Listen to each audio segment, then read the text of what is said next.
नमस्कार साथियों, पार्थ एकेडमी के ऑनलाइन प्लेटफॉर्म पर आप सभी का मैं स्वागत करता हूं। दोस्तों, हम केमिस्ट्री की इस कक्षा में आज आपके लिए मैं लेकर आ रहा हूं आज काफी महत्वपूर्ण टॉपिक जो ऑक्सीकरण अपचयन है उसका पार्ट नंबर 2। पार्ट नंबर 1 में आपको पढ़ा चुका हूं और आज बारी है पार्ट नंबर 2 के पढ़ने की। कल हम लोगों ने इंपोर्टेंट 20 क्वेश्चन को देखा था और साथ ही ऑक्सीकरण के और अपचयन के बेसिक कॉन्सेप्ट को समझा था कि किस प्रकार आप एग्जाम में इसके क्वेश्चन को बना सकते हैं। तो कल का सेशन आप लोगों को काफी पसंद आया होगा और कल के सेशन में मैंने आपको एक होमवर्क क्वेश्चन भी दिया था। कल मैंने संपूर्ण जानकारी आप लोगों को दी थी कि ऑक्सीकरण और अपचयन किस प्रकार होता है।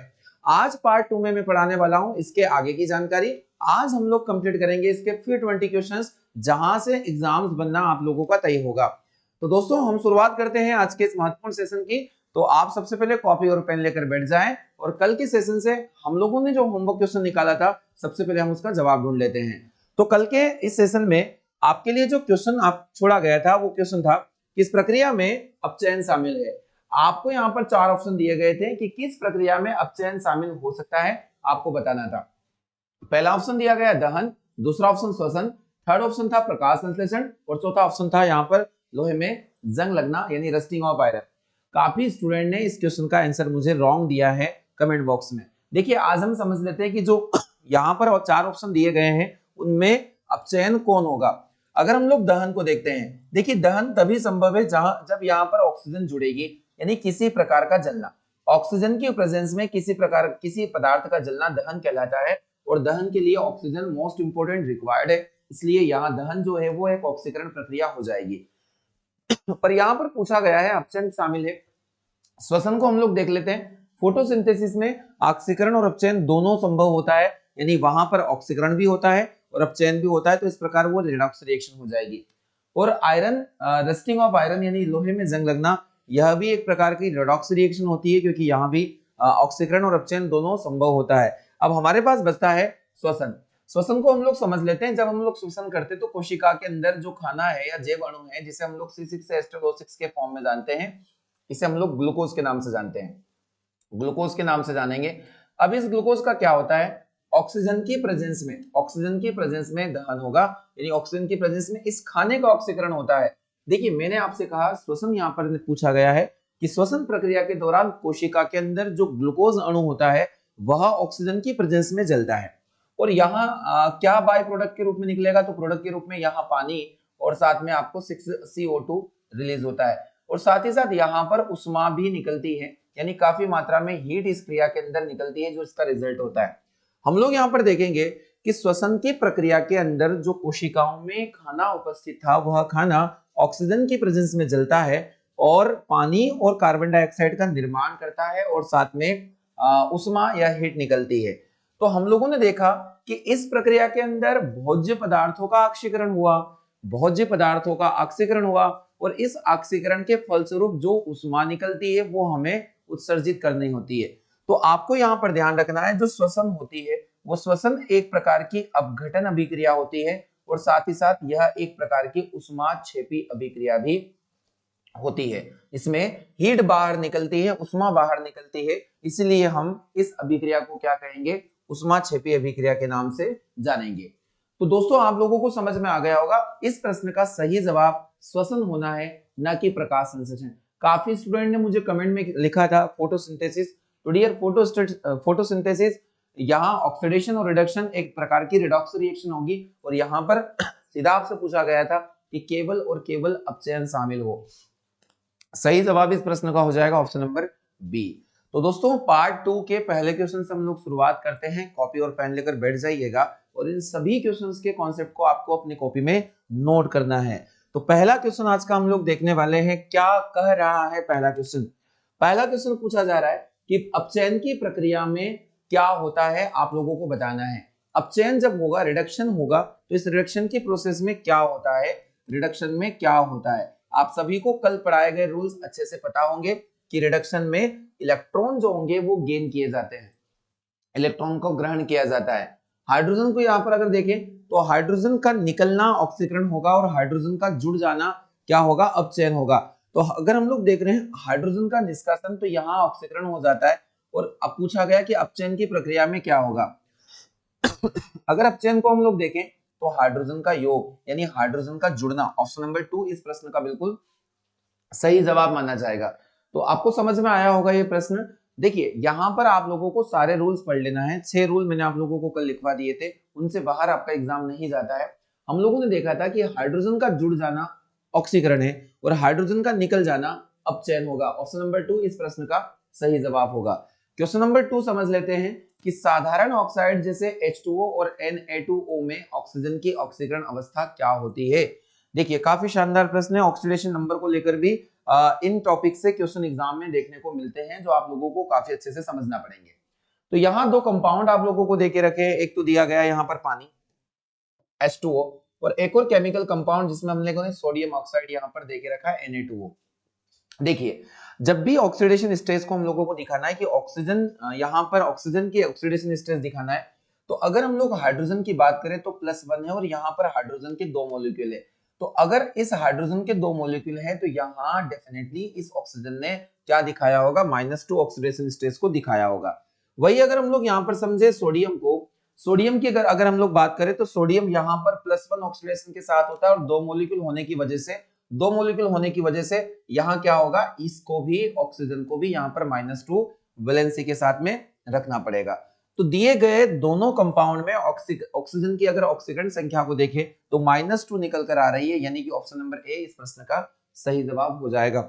आप ऐसे भी देख सकते हैं कि यहाँ सोडियम होता है तो सोडियम +1 है, तो हम क्रॉस मल्टीपल करके भी इसको सॉल्व कर सकते हैं, तो -2 ही यहाँ पर निकल कर आने वाली है। तो यहाँ इस क्वेश्चन में ऑक्सीजन की ऑक्सीडेशन स्टेज -2 होने वाली है। क्वेश्चन नंबर 3 आप सभी के सामने दिया गया है कि केमिकल रिएक्शन में ऑक्सीडेशन का अर्थ क्या होता है, यानी रासायनिक अभिक्रियाओं में ऑक्सीकरण का मतलब आपको बताना है। सीधा सा प्रश्न है, सीधा एग्जाम में क्वेश्चन कॉपी होंगे यहाँ से कि किसी भी अभिक्रिया में ऑक्सीकरण होने का मतलब क्या होगा। क्या वहां पर नाइट्रोजन की कमी आती है, क्या वहां पर ऑक्सीजन की कमी आती है, क्या हाइड्रोजन की प्राप्ति होती है या ऑक्सीजन की प्राप्ति होती है। जब ऑक्सीकरण होता है तो ऑक्सीजन के कॉन्टेक्स्ट में आपको ध्यान रखना है कि ऑक्सीजन आकर जुड़ेगा। ऑक्सीजन का जुड़ना ऑक्सीकरण है, हाइड्रोजन का निकलना ऑक्सीकरण है।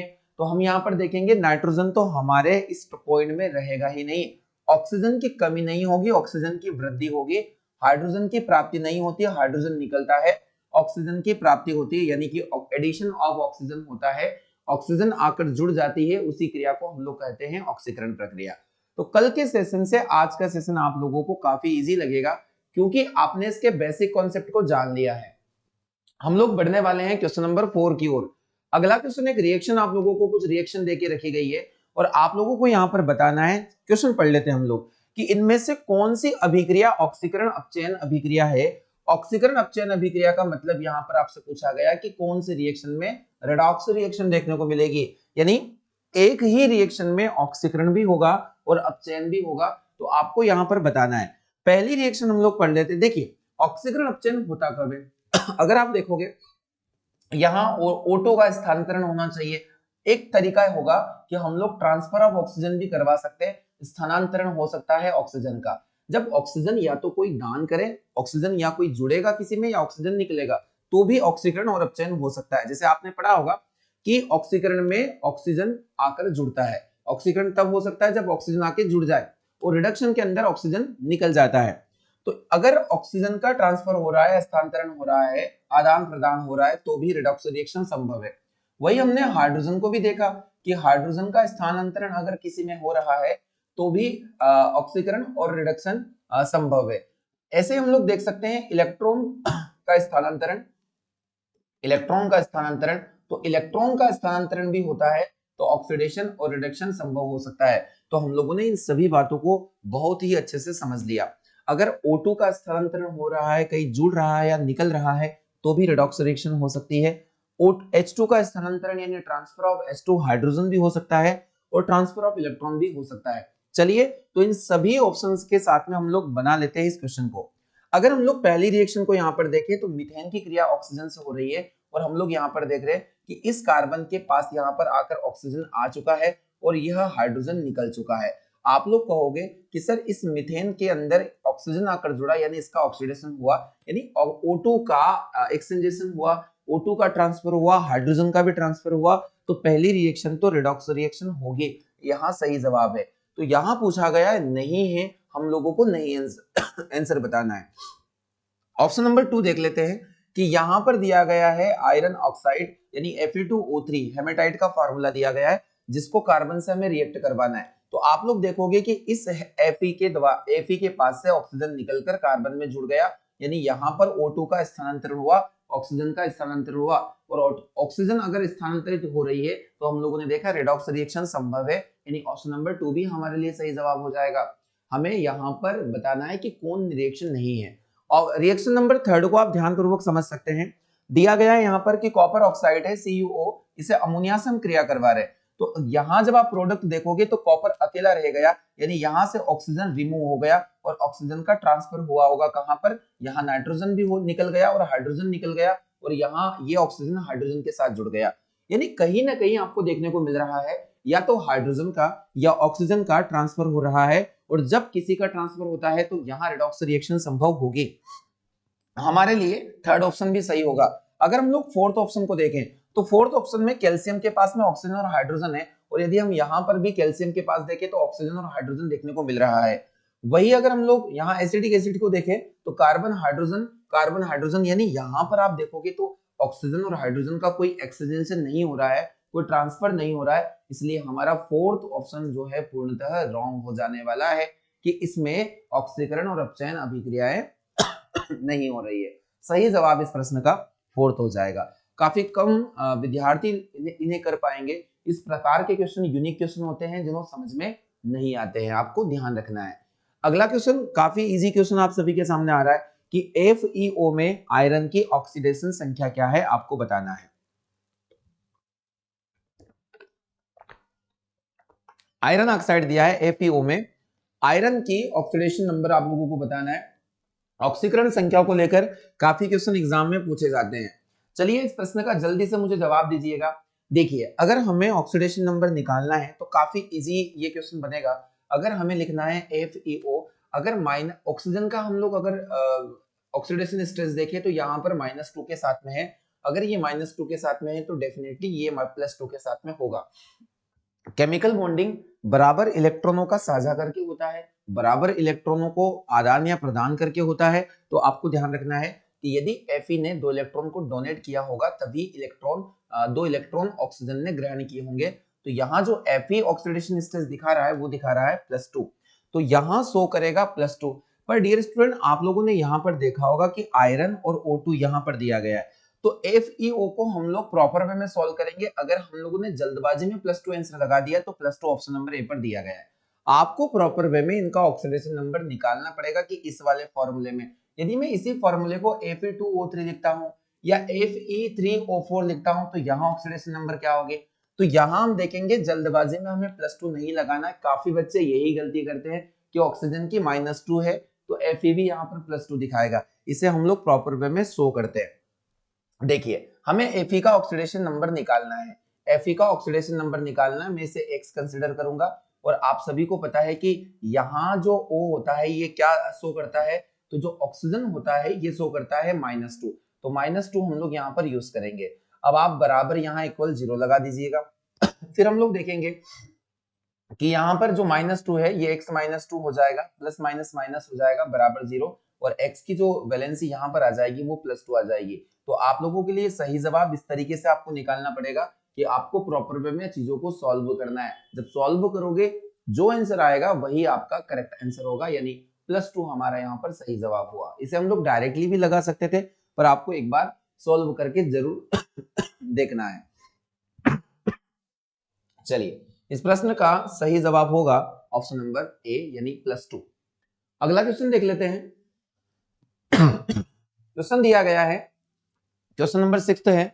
आपको एक केमिकल रिएक्शन देके रखी गई है कि H2O2 + Cl2, H2O2 + Cl2, और यहां पर जो बन रहा है प्रोडक्ट में 2HCl, और साथ में O2 यानी ऑक्सीजन गैस बाहर निकल रही है। आपको देखने को मिल रहा होगा कि यहाँ जो रिएक्शन है इसमें H2O2 यानी हाइड्रोजन पेरोक्साइड किस रूप में कार्य कर रहा है। तो आपको यहाँ पर ऑप्शन दिए गए, एक एसिड, एक ऑक्सीकारक, एक अपचायक या फिर एक क्षार। तो हम लोग यहाँ पर देख लेते हैं कि क्या यहाँ पर होगा। देखिए H2O2 यानी हाइड्रोजन पेरोक्साइड अभी हाइड्रोजन के साथ में ऑक्सीजन है। आप सभी को ये जानकारी होगी, सिंपल इंफॉर्मेशन, कि अगर ऑक्सीजन निकलता है तो रिडक्शन होगा, अपचयन होगा, और अगर ऑक्सीजन किसी के साथ आकर जुड़ रहा है तो उसका ऑक्सीकरण होगा। क्या यह जानकारी आप लोगों को समझ में आ गई है? हम लोग यहाँ पर देखते हैं कि ये हाइड्रोजन आगे चलकर यहाँ से ऑक्सीजन रिलीज हो गया है, ये ऑक्सीजन यहाँ से निकल चुका है, हाइड्रोजन के पास से ऑक्सीजन निकल चुका है, या फिर हाइड्रोजन के पास से ऑक्सीजन निकल चुका है, यानी इसका क्या मतलब है कि हाइड्रोजन पेरोक्साइड का यहाँ पर अपचयन हो रहा है। हम कहेंगे कि यहाँ ये रिड्यूस हो रहा है या इसका रिडक्शन हो रहा है। वही अगर हम क्लोरीन को देखें तो क्लोरीन के पास हाइड्रोजन आकर मिल रहा है, क्लोरीन से हाइड्रोजन जुड़ रहा है, और हाइड्रोजन का जुड़ना भी तो अपचयन होता है, हाइड्रोजन का जुड़ना भी तो अपचयन होता है। हाइड्रोजन का निकलना क्या होगा? हाइड्रोजन का निकलना ऑक्सीकरण होता है, और हाइड्रोजन का जुड़ना अपचयन होता है। तो आप लोग यहाँ पर देख सकते हैं कि यहाँ O2 अकेला रह गया, या आप इस तरीके से भी समझ सकते हैं कि इस H2O2 में से जो O2 है, H2 है, वो निकल गया और O2 अकेला रह गया। यानी यहाँ पर हम देखेंगे हाइड्रोजन का निकलना, अगर आप देखोगे तो हाइड्रोजन का निकलना यहाँ पर क्या हो जाएगा? तो हाइड्रोजन का निकलना यहाँ पर हो जाता है ऑक्सीकरण। हाइड्रोजन अगर निकलती है तो ऑक्सीकरण, और अगर हाइड्रोजन जुड़ती है तो अपचयन। तो यहां हम लोग देख सकते हैं, चलिए हम कंसीडर कर लेते हैं कि यहाँ पर अपचयन क्या हो रहा है, इसका हाइड्रोजन का निकलना हो रहा है ऑक्सीकरण। अगर हाइड्रोजन पेरोक्साइड का हमारे द्वारा ऑक्सीकरण करवाया जाता है, फिर आप क्लोरीन को देखिएगा कि क्लोरीन में हाइड्रोजन आकर जुड़ रहा है, इसका मतलब हाइड्रोजन का जुड़ना क्या हो जाएगा? अपचयन। तो यहाँ क्लोरीन जो होगा वो अपचयित हो रहा है। तो हम लोग यहाँ पर देखेंगे एक सही स्टेटमेंट इसका यही होगा। आप लोगों को दोनों तरीके से चेक करना है कि अगर ऑक्सीजन यहाँ पर बन रहा है, ऑक्सीजन अकेला है, तो आपको बोलना है कि यहाँ से हाइड्रोजन निकल रहा है और ये क्लोरीन हाइड्रोजन के साथ जुड़ रहा है, तो हाइड्रोजन का जुड़ना क्या होगा? अपचयन होगा। तो क्लोरीन का अपचयन होगा और H2O2 का ऑक्सीकरण होगा। तो हम लोग देखेंगे H2O2 किसके रूप में क्या कार्य करता है। तो H2O2 यहाँ पर ऑक्सीकरण हो रहा है, इसका ऑक्सीडेशन हो रहा है, और जिस तत्व का ऑक्सीडेशन होता है वो एक बहुत अच्छा अपचायक माना जाता है। क्या माना जाता है? अपचायक। इसी के कारण इस क्लोरीन का अपचयन संभव हो पा रहा है, इसलिए H2O2 को हम एक अच्छा अपचायक कहेंगे, यानी ऑप्शन नंबर सी इस प्रश्न का बिल्कुल सही जवाब होने वाला है। काफी शानदार प्रश्न है, पर हमेशा स्टूडेंट्स ऐसे क्वेश्चंस को गलत करते हैं। जैसे मैंने पहले आप लोगों को बता दिया कि अगर आप इसको इस तरीके से देखते हैं कि H2O2 में से हाइड्रोजन निकला, ऑक्सीजन निकल गया, हाइड्रोजन से ऑक्सीजन निकल गया, तो आप यहाँ पर गलत इस क्वेश्चन को कर दोगे। आपको ये देखना है कि यहाँ ऑक्सीजन अकेला है, इसका मतलब इस ऑक्सीजन में से हाइड्रोजन निकल गया, और ऑक्सीजन में से हाइड्रोजन का निकलना इसका मतलब है कि ऑक्सीकरण हो रहा है। तो हम लोग बोलेंगे यहाँ H2O2 ऑक्सीकृत हो रहा है। सही जवाब हो जाएगा इसका ऑप्शन नंबर सी। अगला क्वेश्चन है क्वेश्चन नंबर 7, आप सभी के सामने दिया गया है कि अभिक्रिया के संदर्भ में निम्नलिखित कथनों में से कौन सा कथन गलत है, आपको बताना है। एक रिएक्शन देके रखी गई है आपको, लेड ऑक्साइड और कार्बन, और यहाँ पर बन रहा है, देखिए यहाँ सीधा आप लोग बोल रहे हैं कि जो लेड ऑक्साइड है वहां से ऑक्सीजन हट रहा है, क्योंकि लेड अभी अकेला बच गया। तो जहां से ऑक्सीजन निकल जाए तो वहां लेड ऑक्साइड क्या हो रहा है? अपचयित हो रहा है, यानी अपचयन हो रहा है। और वही कार्बन में ऑक्सीजन आके जुड़ रहा है, तो आप कहोगे कि कार्बन का यहाँ ऑक्सीकरण हो रहा है, कार्बन का ऑक्सीकरण हो रहा है। तो कौन सा कथन गलत आपको बताना है, फॉल्स स्टेटमेंट बताना है। हम लोग देखेंगे कि क्या कार्बन डाइऑक्साइड, देखिए यहाँ कार्बन डाइऑक्साइड तो है ही नहीं, ये तो प्रोडक्ट दिया गया है, तो कार्बन डाइऑक्साइड तो कोई कंपाउंड ही नहीं है हमारे पास, हम इसे रॉन्ग करेंगे। हमें कंपाउंड बोलना है लेड ऑक्साइड और कार्बन। अगला स्टेटमेंट है हमारा, लेड अपचयित हो रहा है, तो लेड भी यहाँ पर नहीं होगा, बल्कि यहाँ लेड ऑक्साइड होगा। तो हमारा लेड अपचयित हो रहा है, तो लेड अपचयित नहीं होगा, लेड ऑक्साइड का अपचयन हो रहा है। ऑप्शन नंबर सी पढ़ लेते हैं कि कार्बन का उपचयन हो रहा है, उपचयन यानी कि ऑक्सीकरण। तो डियर स्टूडेंट बिल्कुल सही स्टेटमेंट है कि कार्बन का यहाँ पर ऑक्सीकरण हो रहा है, यानी उपचयन हो रहा है, सही जवाब होगा। और लेड ऑक्साइड अपचयित हो रहा है, तो लेड ऑक्साइड का अपचयन हो रहा है, यह भी सही स्टेटमेंट है। तो यहाँ जो रॉन्ग स्टेटमेंट होने वाले वो होने वाले ए और बी, ए और बी यहाँ के रॉन्ग स्टेटमेंट होंगे। तो हम लोग पढ़ लेते हैं गलत स्टेटमेंट होंगे ए और B, option number C. Option number C काफी शानदार प्रश्न, एग्जाम में आने वाला क्वेश्चन होता है ये। तो क्वेश्चन नंबर 7 के लिए सही जवाब हो जाएगा ऑप्शन नंबर सी। अगला क्वेश्चन है कि Na2SO4 में S की ऑक्सीकरण अवस्था क्या होगी। चलिए हम लोग फटाफट निकाल लेते हैं।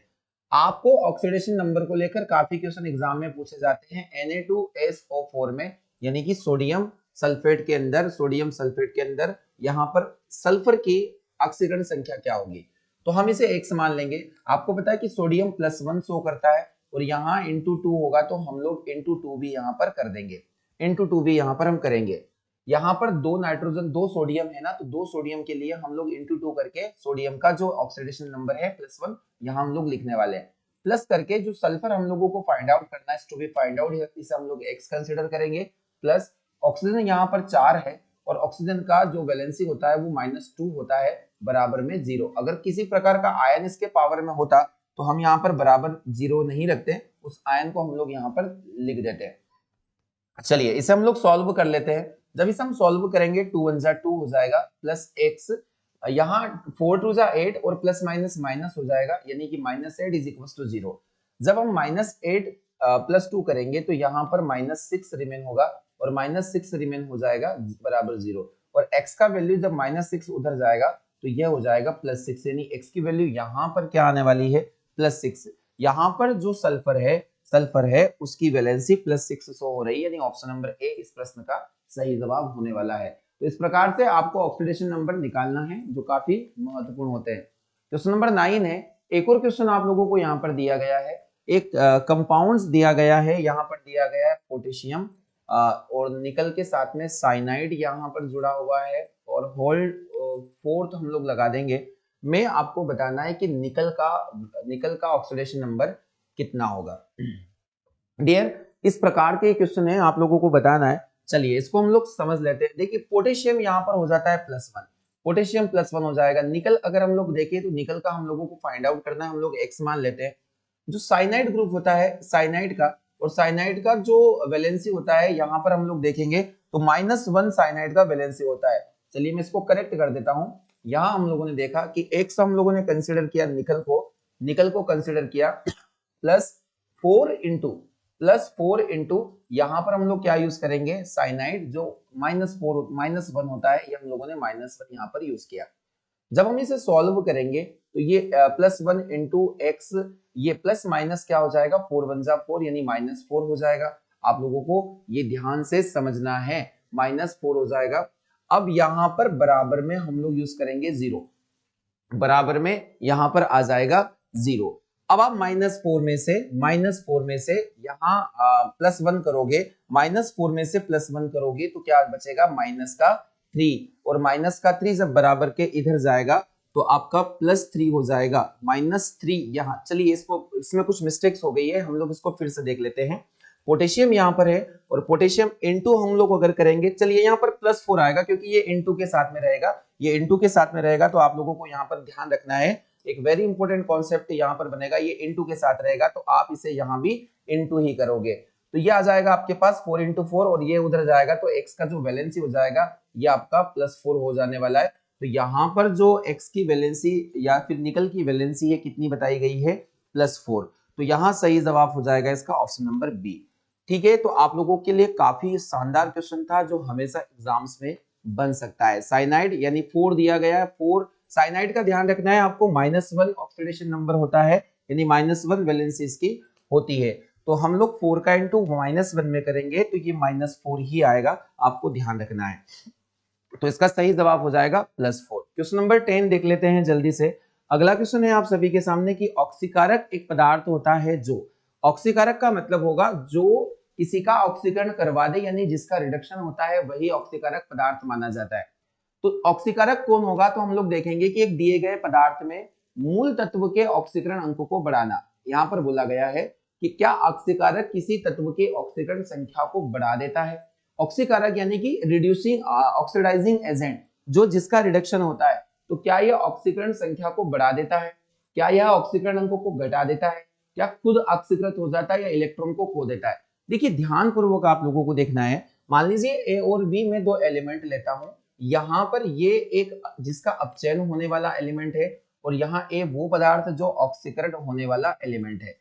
तो हम लोग देखेंगे कि इसके द्वारा इसका ऑक्सीकरण होता है, इसका मतलब ये एक प्रकार का ऑक्सीकारक पदार्थ माना जाएगा, एक प्रकार का ऑक्सीकारक पदार्थ माना जाएगा। अब ये ऑक्सीकारक पदार्थ होता है तो हम लोग यहाँ पर देखेंगे कि इसके द्वारा इसका ऑक्सीकरण हो रहा है तो ये ऑक्सीकारक हो जाएगा, और ये ऑक्सीकारक क्या करते हैं, इनकी ऑक्सीकरण संख्या को बढ़ा देते हैं। क्या करते हैं, इनकी ऑक्सीकरण संख्या को बढ़ा देते हैं, क्योंकि इन्हीं ऑक्सीकारकों के द्वारा इलेक्ट्रॉन को गेन किया जाएगा और इसकी ऑक्सीडेशन नंबर बढ़ जाएगी। तो सही जवाब हमारा हो जाएगा ऑप्शन नंबर ए, यानी एक दिए गए पदार्थ में मूल तत्व के ऑक्सीकरण अंक को बढ़ा देना है। चलिए क्वेश्चन नंबर 11 देख लेते हैं। 11th क्वेश्चन है कि जब एक ताम्रदंड यानी कि एक तांबे का कोई भी एक छड़ है, तांबे का एक छड़ है, कॉपर छड़ है, को जली सिल्वर नाइट्रेट AgNO3 के सॉल्यूशन में हम लोगों को डालना है। तांबे की एक छड़ को सिल्वर नाइट्रेट के अंदर डालना है, डुबोया जाता है तो उसका रंग बदलकर नीला हो जाता है। क्योंकि देखिए क्या वजह है कि कोई धातु किसी विलयन के अंदर डाली जाती है, वह अपना कलर बदल लेती है। तो इसका प्रमुख कारण आप लोगों को यहाँ पर जानना है। तो हम लोग यहाँ पर देखेंगे क्योंकि तांबा चांदी की अपेक्षा अधिक आसानी से अपचयित हो जाता है। देखिए तांबा अगर हम देखें तो तांबे की जो रिएक्टिविटी होती है, या फिर अगर हम लोग देखें सक्रियता श्रेणी में, रिएक्टिविटी सीरीज में इसका स्थान थोड़ा ऊपर होता है। ये जल्दी रिएक्टिव हो जाता है, जल्दी से क्रिया करता है चांदी के कंपेयर में। तो आप लोग यहाँ पर ये बोल सकते हैं कि ये अगर अपना इसका कलर बदल रहा है तो आप यहाँ पर कह दोगे कि तांबा जो होता है चांदी की अपेक्षा जल्दी से ऑक्सीकृत हो जाता है, और ऑक्सीकृत होने का मतलब है उपचयित होना, यानी तांबा चांदी की अपेक्षा अधिक आसानी से उपचयित हो जाता है। उपचयित का मतलब यहाँ पर ये ऑक्सीडाइज हो जाएगा, यानी इसका ऑक्सीडेशन हो जाता है, ऑक्सीडाइज होकर अपना कलर बना लेगा या फिर कोई कंपाउंड का निर्माण कर लेगा। ऑप्शन नंबर बी इसका सही जवाब है। रिएक्टिविटी सीरीज में जो मेटल ऊपर की तरफ आती है वो जल्दी से क्या हो जाती है, उपचयित हो जाती है, यानी ऑक्सीडाइज हो जाती है।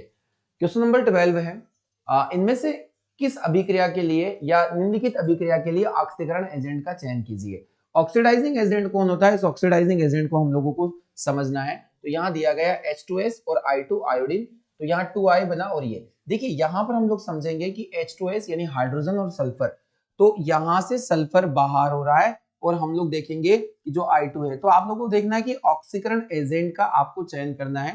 देखिए बहुत ही सिंपल है, आप लोग यहाँ पर देखोगे कि सल्फर यहाँ अकेला रह गया, यानी सल्फर से यहाँ हाइड्रोजन निकल गया, और हाइड्रोजन का जो निकलना होता है, हाइड्रोजन का निकलना होता है ऑक्सीकरण।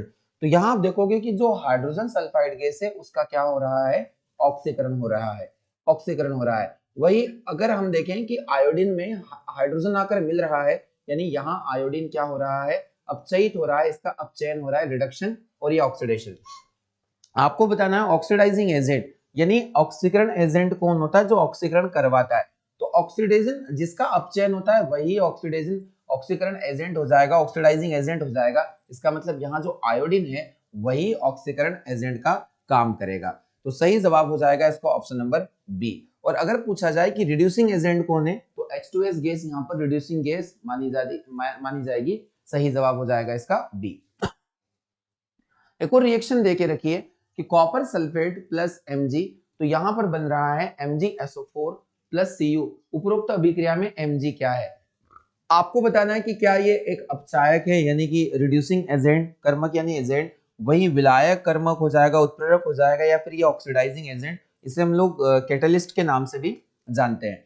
तो कॉपर सल्फेट और हम लोग यहाँ पर देखते हैं, देखिए कॉपर के पास में से आप ये भी बोल सकते हैं कि ऑक्सीजन निकलकर मैग्नीशियम के साथ जुड़ गया, मैग्नीशियम सल्फेट बना, और मैग्नीशियम सल्फेट बनता है तो ऑक्सीजन आयन भी इसके साथ में जुड़ा है। तो आप कहोगे कि सर मैग्नीशियम में यहाँ पर ऑक्सीजन जुड़ा, यानी मैग्नीशियम क्या हो गया, मैग्नीशियम ऑक्सीकृत हो गया, इसका ऑक्सीकरण हुआ, और कॉपर अकेला रह गया, क्योंकि कॉपर अभी यहाँ पर कुछ ऑक्सीडेशन स्टेज में था। तो यहाँ हम बोलेंगे कि कॉपर सल्फेट का यहाँ अपचयन हुआ। तो यहाँ मैग्नीशियम क्या है, आपको बताना, मैग्नीशियम जिसका ऑक्सीकरण हो रहा है एक प्रकार का रिड्यूसिंग एजेंट होगा, यानी एक अच्छा अपचायक होगा। तो अपचायक कर्मक ऑप्शन नंबर ए इस प्रश्न का सही जवाब है। इसी तरीके से आपको आंसर लगाना है कि 13 का सही जवाब हो जाएगा यहाँ ऑप्शन नंबर ए।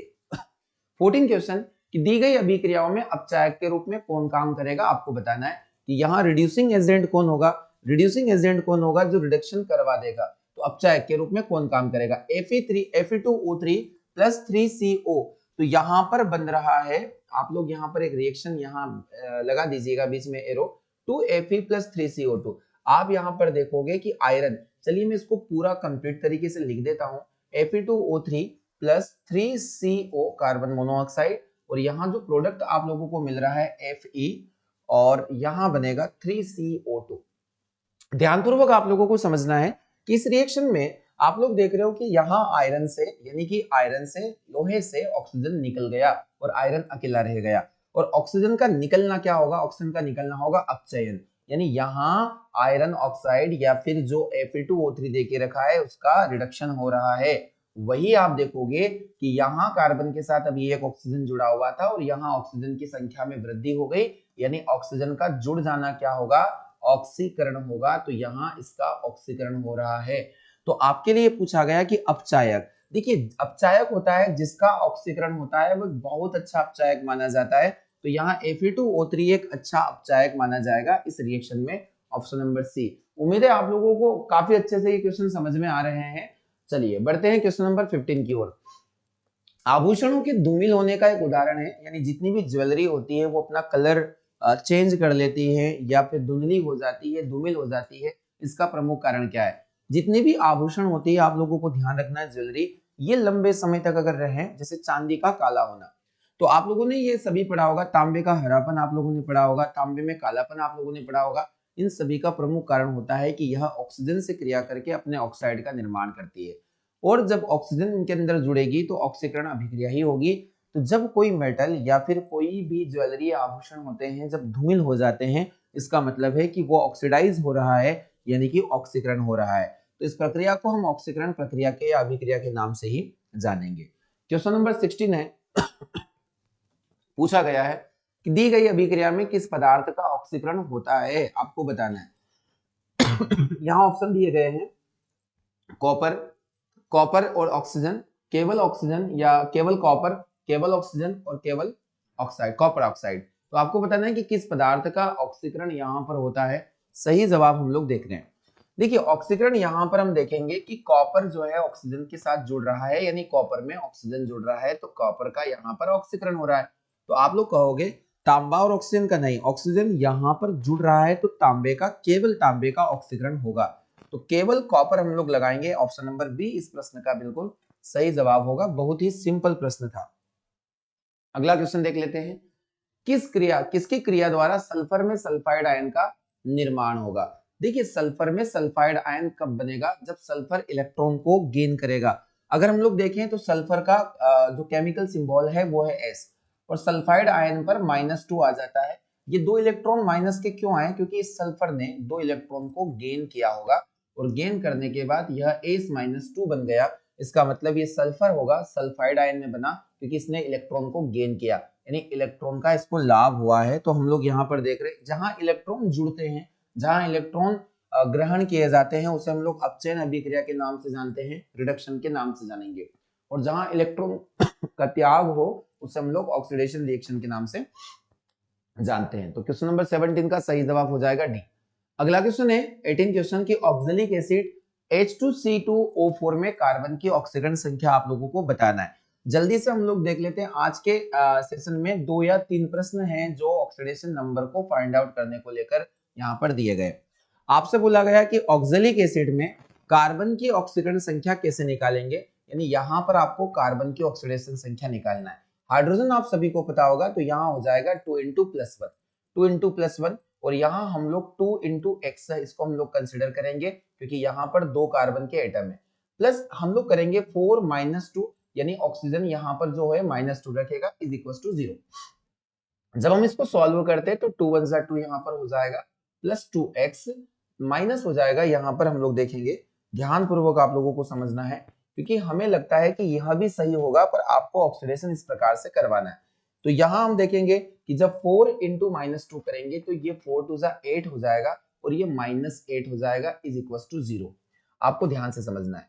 अब आप देखोगे -8 होगा और +2 होगा, तो 2x माइनस कितना हो जाएगा, 6, इज इक्वल टू 0, और ये 2x बराबर में क्या चला जाएगा, यहाँ पर ये +6 हो जाएगा।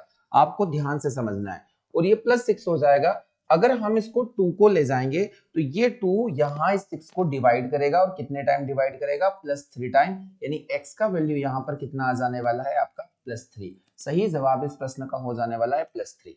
बिल्कुल करेक्ट आंसर होगा +3 इस प्रश्न के लिए, जहां ऑक्जेलिक एसिड का फार्मूला दिया H2C2O4। सही जवाब इसका +3, ऑप्शन नंबर ए होने वाला है। चलिए अगला क्वेश्चन देख लेते हैं। अगला क्वेश्चन है क्वेश्चन नंबर 19, पोटेशियम परमैंगनेट अब पोटेशियम परमैंगनेट का फॉर्मूला क्या होता है, तो इसका फॉर्मूला होता है KMnO4। आपको पता होगा कि इसे हम लोग लाल दवा के नाम से भी जानते हैं, लाल दवा के नाम से इसे जाना जाता है। इसका जो कमर्शियल नेम है वो लाल दवा के नाम से जाना जाता है। यह एक हम बोल सकते हैं रोगाणुनाशक। अगर कहीं चोट या घाव लग जाता है, चोट या घाव हो जाता है, तो वहां हम एज अ ऑइंटमेंट इसका उपयोग करते हैं ताकि घाव और चोट को जल्दी से ठीक किया जा सके। तो यहाँ पर बोला गया कि पोटेशियम परमैंगनेट का उपयोग पानी को हम शुद्ध करने के लिए भी करते हैं। क्यों किया जाता है? तो क्या ये स्टरलाइज होता है या ऑक्सीकरण एजेंट होता है या फिर अपचायक कारक होता है, लीचिंग करता है? देखिए, अगर हम लोग KMnO4 की बात करें या पोटेशियम परमैंगनेट की बात करते हैं, तो डियर यह पानी के अंदर जाकर पानी की सभी अशुद्धियों को, वहां के जितने भी माइक्रो ऑर्गेनिज्म होते हैं उनको एब्जॉर्ब कर लेता है।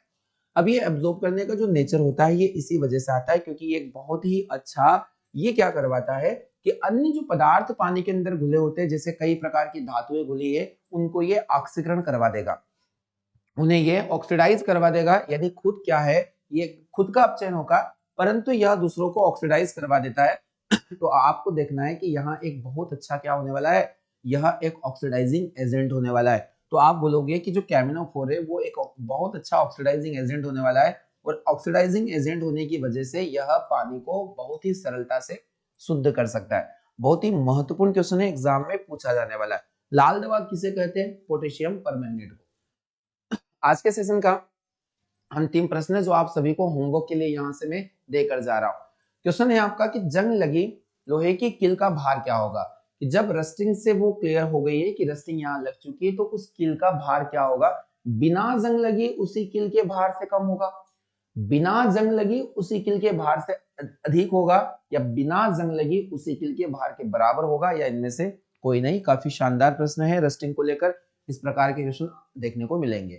तो दोस्तों, आज के सेशन में हम लोग इतना ही पढ़ेंगे। आज हमने पार्ट 2 को कंप्लीट किया है जो ऑक्सीडेशन और रिडक्शन को लेकर था। कल हम लोग पार्ट 3 पढ़ने वाले हैं। काफी महत्वपूर्ण टॉपिक है, इसलिए ध्यान लगाकर इस टॉपिक को आप लोग रिकॉल करें, और जो भी क्वेश्चन आप लोगों को यहाँ पर पूछे गए हैं या किसी प्रकार के क्वेश्चन में डाउट रहता है, तो कमेंट बॉक्स में उस क्वेश्चन को आप जरूर लिखें, कमेंट जरूर करें, और वीडियो को अभी तक अगर लाइक नहीं किया है तो लाइक बटन को जरूर प्रेस करें। तो दोस्तों, आज के सेशन में हम इतना ही पढ़ेंगे। मिलते हैं हम लोग अगले सेशन में। आप सभी का बहुत बहुत धन्यवाद और अपना ख्याल रखें।